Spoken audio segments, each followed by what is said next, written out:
Hello there, and here we are in day 97 of the New Testament passage, Luke 11.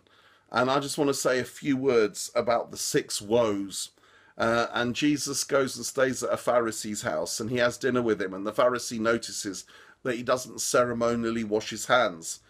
And he says, "What about this?" And then Jesus says, "Hey, you Pharisees, you wash on the outside, but you don't care about the inside. And it's actually the inside of a person that counts." And then he says six woes to them and to the teachers of the law, which should be a warning to all of those of us who teach and preach in the church. He says to them things like, "Woe to you Pharisees, because you give God a tenth of your mint and other kinds of garden herbs, but you neglect justice and the love of God. You should have practiced the latter without leaving the former undone."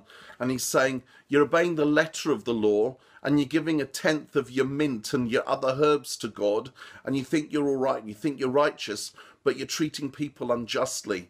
It's about the heart, it's not about the mint. God isn't that interested in collecting garden herbs. He's actually passionate about people treating other people well. And then he says this, woe to you Pharisees, because you love the most important seats in the synagogue. Woe to you, experts of the law, because you lead people down with burdens they can hardly carry, and you yourselves will not lift one finger to help them. And what he's saying is, it's so much of the woes. Jesus gets really upset here.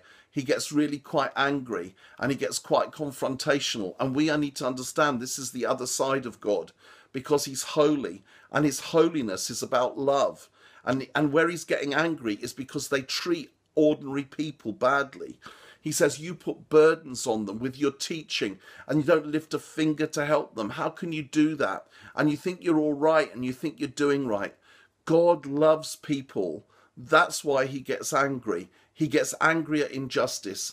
That's why there has to be a punishment, because a righteous God has to punish injustice. He can't stand by and let people hurt people and act as if it doesn't matter and act as if it doesn't happen.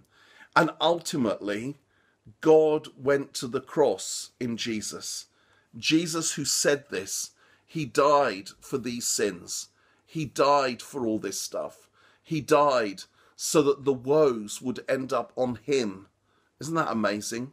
But he calls us to live justly, to care for the poor, to feed the hungry, to not put burdens on other people, and to not be hypocrites.